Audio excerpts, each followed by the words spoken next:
யோசேப்புடைய வாழ்க்கையிலையும் பாத்தீங்கன்னா அவங்க அண்ணங்க மீதியான இடத்துல இஸ்மாயில் இடத்துல 20 வெள்ளிக்கு வித்துட்டாலும் கூட கர்த்தர் யோசேப்போடு கூட இருந்தார்.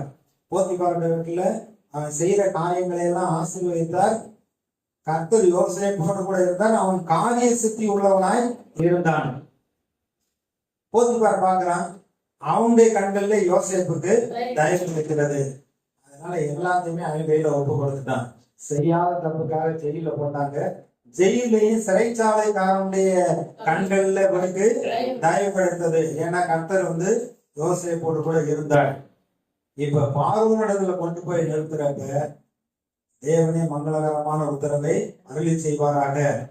கர்த்தர் தான் இந்த காரியத்தை செய்ய போகிறார். செழிப்புள்ள காலங்கள்ல தானியங்களை எல்லாம் சேர்த்து வைத்தீர் என்றால் பஞ்சம் வருகிற பொழுது தேசத்தின் மக்களை காக்க முடியும் என்று பார்வோனுக்கு முன்பாக இந்த சொப்பனத்துக்கு விளக்கம் சொல்லும்படியாக ஞானத்தையும் அவர் அறிக்கையும் கிருபையும் கொடுக்கிறார். பார்க்கிறார், தேவ ஆவியை பெற்ற இவனை போல ஒருத்தரும் கிடையாது, நீயே அந்த பொறுப்பை செய் என்று சொன்னார்.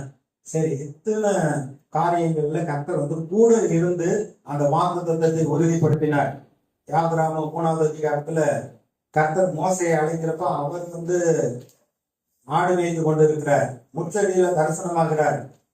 தரிசனமாகி என் ஜனங்கள் தொடரக்கூடிய வேதனைகளை கஷ்டத்தையும் நான் பார்க்கிறேன். அவங்களை எகிப்துல இருந்து பார்வோனிடத்திலிருந்து விடுதலை ஆக்கி கானான் இடத்தை கூட்டி போகணும் வாங்குறப்ப ஆண்டவரை நான் வரமாட்டேன். எனக்கு திக்குவாயும் மந்தனால் உள்ளவன், அதனால என்னால முடியாது அப்படிங்கிறப்ப நான் உன் கூட வருகிறார். உன் வாயில இந்த வார்த்தையை போடுவேன் என்று சொல்கிறார். அப்ப அதை நடத்தி கொண்டு வருகிற பொழுது இஸ்ரேல் மக்கள் மேல் கோபப்பட்டு கர்த்தர் நான் வரமாட்டேன்னு சொன்னா கூட கர்த்தர்கிட்ட, ஆண்டவரே நீங்க சொன்னீங்க, உங்களுடைய கண்களை எனக்கு தயவு கிடைத்தது, என்னை பேர் சொல்லி அழைச்சிங்கன்னு, சரி என் சபை உனக்கும்பா, நான் கூட வர்றேன் அப்படின்ட்டார். அப்ப எதனால நாங்கள் விசேஷித்தவர்கள்? நீர் எங்களோடு கூட வருவதனால் அல்லவா? அப்ப மோசைக்கிட்ட அந்த வாக்கு தத்தத்தை சொன்னதை அப்படியே நிறைவேற்றுகிறத பார்க்கிறோம். யோசுவா கிட்ட அதை மறுபடியும் சொல்லுகிறார். சரி, இதெல்லாம் பழைய ஏற்பாடு. புதிய ஏற்பாட்டுல என்ன சொல்லப்பட்டிருக்கு? இன்னைக்கு கர்த்தர் நம்ம கூட வருவாரா?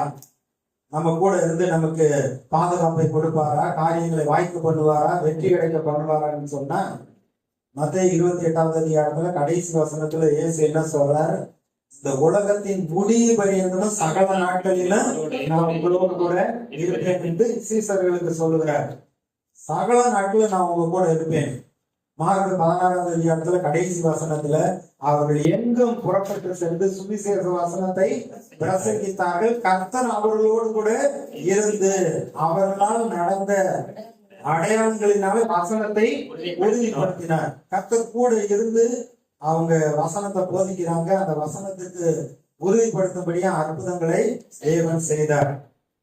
இன்னும் பாருங்க, பல வருஷத்துக்கு அப்புறம் எபிரேயர் 13வது அதிகாரம், இன்னைக்கு அந்த வாக்குத்தத்தம் நமக்கு சொந்தமாக இருக்கிறது. 13வது அதிகாரம் 5-6 வசனம். நீங்கள் மன ஆசை இல்லாதவர்களாய் நடந்து உங்களுக்கு இருக்கிறவைகள் போதும் என்று எண்ணுங்கள். நான் உன்னை விட்டு விலகுவதும் இல்லை, உன்னை கைவிடுவதும் இல்லை என்று அவர் சொல்லி இருக்கிறாரே. அதனாலே நாம் தைரியம் கொண்டு கர்த்தர் எனக்கு சகாயர், நான் பயப்படேன், மனுஷன் எனக்கு என்ன செய்வான் என்று சொல்லலாமே சொல்றாரு. இந்த யோசுவாக்கிட்ட சொல்லி பல ஆயிரம் வருடங்கள் ஆகிவிட்டது. அந்த சொன்ன வார்த்தை இன்னைக்கு மாறாததா இருக்கு. அது நமக்கும் பொருந்தக்கூடியதா இருக்கு. அந்த வாக்குத்தத்தத்தை கொடுத்த தேவன் இன்னைக்கு மரித்து போகல, அவர் உயிரோடு இருக்கிறார். இந்த வாக்குத்தத்தத்தை பெற்றுக்கொண்ட ஈசாக்கு, அதுக்கப்புறம் யாக்கோபு, யோசேப்பு, மோசே, யோசுவா, இவங்கெல்லாம் மரித்து விட்டாங்க. ஆனா அவரும் அவருடைய வாக்குத்தத்தமும் இன்றைக்கும் அது உயிரோடு இருக்கிறது. இன்றைக்கு நாம என்ன செய்யணும்? கர்த்தர் என்னை விட்டு விலகுவதும் இல்லை, என்னை கைவிடுவதும் இல்லை. ஆகினால் நாம் தைரியம் கொண்டு கர்த்தர் எனக்கு சகாயர், மனுஷன் எனக்கு என்ன செய்வான் என்று சொல்லலாமே. நீங்க தைரியமா சொல்லலாம், கர்த்தர் என் கூட இருக்கிறார், என்னை பலப்படுத்துகிறார், என்னுடைய குடும்பத்தை நடத்த, என்னுடைய தொழிலை நன்றாக செய்ய, எனக்கு கொடுத்திருக்க ஊழியத்தை நன்றாக செய்ய கர்த்தர் என் கூட இருக்கிறார் அப்படிங்கிறத உணர்ந்து அதை நம்ம அறிக்கையிட வேண்டும். பவுலுடைய வாழ்க்கையில பாத்தீங்கன்னா ஊழியத்துல அவர் என்ன சொல்றாரு? அப்போஸ்தலர் 18வது அதிகாரம் இந்த ஆண்டவர் இன்றைக்கு நம்ம கூட இருக்கிறார். 9-10 வசனம். ராத்திரியிலே கர்த்தர் பவுலுக்கு தரிசனமாகி, நீ பயப்படாமல் பேசு, மௌனமாகிறாதே, நான் உன்னோடு கூட இருக்கிறேன், உனக்கு தீங்கு செய்யும்படி ஒருவனும் உண்மையை கை போடுவதில்லை, இந்த பட்டணத்தில் எனக்கு அநேக ஜனங்கள் உண்டு என்றார். அவன் 1 வருஷமா 6 மாதமா அங்கே தங்கி தேவவசனத்தை அவர்களுக்குள்ளே உபதேசம் பண்ணி கொண்டு வந்தான். கொரிந்து பட்டணத்துல அவர் சுவிசேஷத்தை அறிவிக்கிற பொழுது அந்த பட்டணங்கள் இருக்கிறவங்களாம் நிலைத்திருக்கிறது. 1 கொரிந்தியர் 2 கொரிந்தியர் வாசித்தீங்கன்னா அந்த பட்டணத்துல எவ்வளவு தீமைகள் இருந்தது, எவ்வளவு ஆவிக்குரிய காரியங்களும் அங்க விசுவாசிகளுக்குள்ள இருந்தது. எல்லாத்தையும் 2 புஸ்தகத்துல பவுல் சொல்றாரு. அந்த பட்டணத்துல சுவிசேஷத்தை அறிவிக்கிறப்ப நீ தைரியமாக நான் கூட இருக்கிறேன், ஒருவனும் உனக்கு தீங்கு செய்ய முடியாது என்று சொல்லுகிறார். இந்த வாக்கு தத்தங்கள் இன்னைக்கு நமக்கு அப்படித்தான். யாரும் நமக்கு விரோதமா தீங்கு செய்ய முடியாது, கர்த்தர் கூட இருக்கிறார், தைரியமாக செயல்பட சொல்லுகிறார். 23வது அதிகாரம் அப்போஸ்தலர் 23வது அதிகாரம்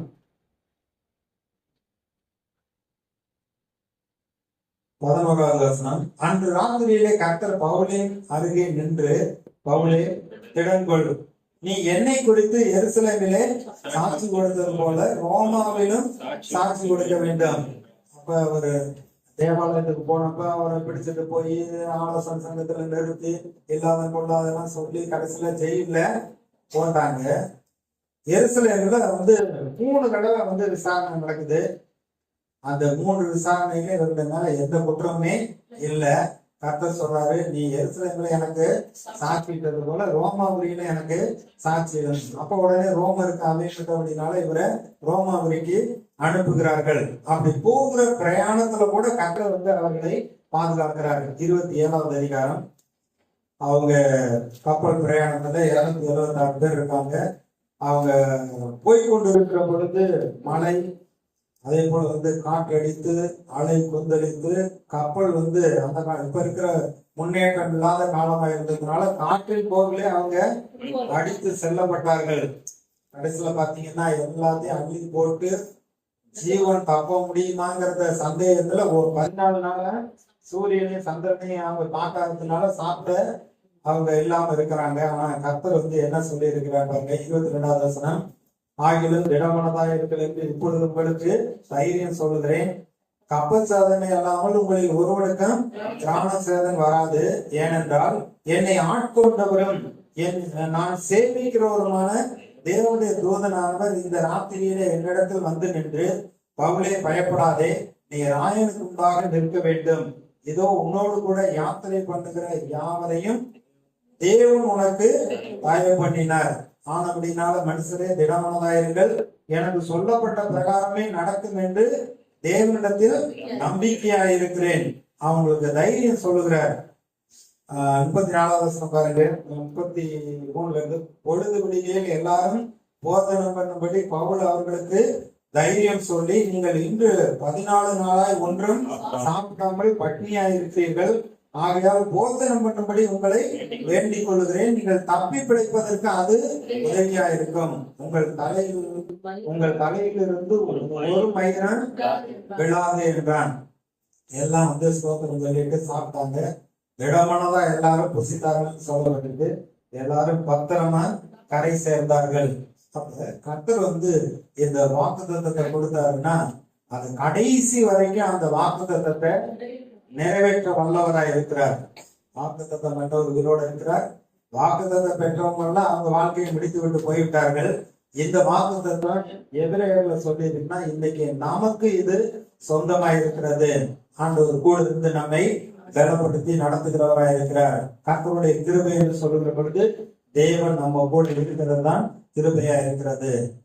எப்படி யோசுவாவுக்கு சொன்னாரு, நீ பலம் கொண்டு திடமானதா இரு, நீ போகும் இடமெல்லாம் உன் தேவனாகிய கர்த்தர் உன்னோடு வருகிறார்.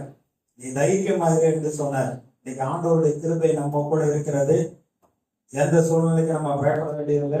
இப்ப ஆபிரகாம், ஈசாக்கு, யாக்கோபு, யோசேப்பு, யோசுவா, மோசே, பவுலுடைய வாழ்க்கையில, சீசருடைய வாழ்க்கையில அவங்க பல விதமான சூழ்நிலைகள்ல அவங்க இருந்தாங்க. ஆனா கர்த்தர் கூட இருந்து நடத்தினார். இன்றைக்கு நாம அது போல கடந்து போனாலும் கர்த்தர் நம்ம கூட இருந்து நம்மை கிருபையாக காக்கிறவராக இருக்கிறார்.